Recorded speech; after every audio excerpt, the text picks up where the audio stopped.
Hello అందరికీ welcome to our channel. ఇలా చికెన్లోకి లాస్ట్లో నెయ్యి వేసి తింటే ఉంటుంది, అద్దిరిపోతుంది అట్లా చికెన్ ఫ్రై అనేది.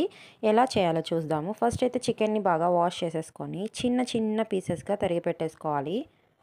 చికెన్ అనేది ఎటువంటి ఫ్రై అయినా చిన్న చిన్న పీసెస్గా ఉంటేనే దాని టేస్ట్ అనేది చాలా బాగుంటుంది.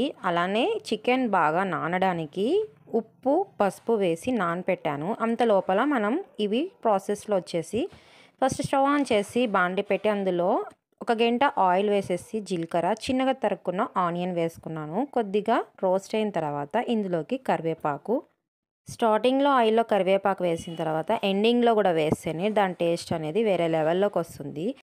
ఇప్పుడు మనం ముందుగానే వాష్ చేసి ఉప్పు పసుపు వేసి నానబెట్టుకున్న చికెన్ తీసుకొచ్చి బాండిలోకి వేసేసి బాగా మిక్స్ చేసేయాలి. చికెన్లో ఉన్న వాటర్ అన్నీ వచ్చేంత లోపల మనం దీనికి కావాల్సిన మసాలా ప్రిపేర్ చేసుకుందాం. చికెన్ ఫ్రైలోకి కొబ్బరి బదులు నేను బాదం అయితే యూజ్ చేస్తున్నాను, లేదా గోడంబి కూడా యూజ్ చేసుకోవచ్చు. అలానే ఇందులోకి చెక్క, లవంగం, ఇలాచి, ధనియాలు, జీలకర్ర, మిరియాలు అయితే కావాల్సింది. ఇప్పుడు స్టవ్ ఆన్ చేసి చిన్న బాండ్లీ పెట్టేసి అందులోకి ధనియాలు వేసుకున్నాను. అలానే ఒక చెక్క ఒక లవంగం వేస్తుంటే చెక్క అయితే ఎగిరిపోయింది, మరీ తెచ్చి వేసేసాను. ఇంకా అలానే మిరియాలు, ఇక అలానే ఇలాచి కూడా వేసేసి 4 బాదం కూడా వేయించుకోవడానికి బాండ్లీలోకి వేసేసి ఇవన్నీ బాగా వేగేలాగా వేయించుకోవాలి. ఇంకా లాస్ట్ వచ్చేసి జీలకర్ర వేసుకొని కూడా వేయించుకుంటే సరిపోతుంది.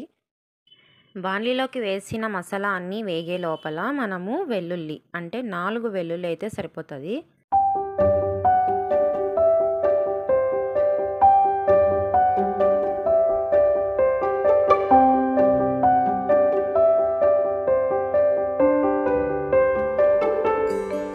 మనం వేయించి పెట్టుకున్న మసాలాని మిక్సీ జార్లో వేసుకొని మెత్తగా గ్రైండ్ చేసుకొని అలానే ఒక ఎండుమిర్చి కూడా వేసుకొని ఇలా చూపించిన విధంగా గ్రైండ్ చేసుకుంటే సరిపోతుంది. చికెన్లో వచ్చిన వాటర్ అన్నీ బాగా ఇంకిపోయి చికెన్ అయితే ఇలా డ్రై అయిపోయింది. ఇప్పుడు మనము మిక్సీ పట్టుకున్న పౌడర్ అంతా వేసేసుకొని కొద్దిగా వాటర్ వేసుకొని మిక్స్ చేసుకోవాలి.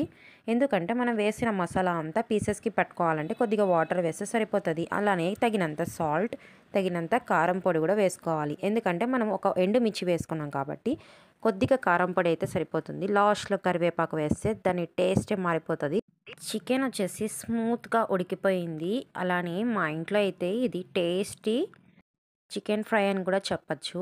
అలానే లాస్ట్లో దీనికి వేయాల్సినది వచ్చేసి నెయ్యి వేస్తే చాలా అంటే చాలా బాగుంటుంది.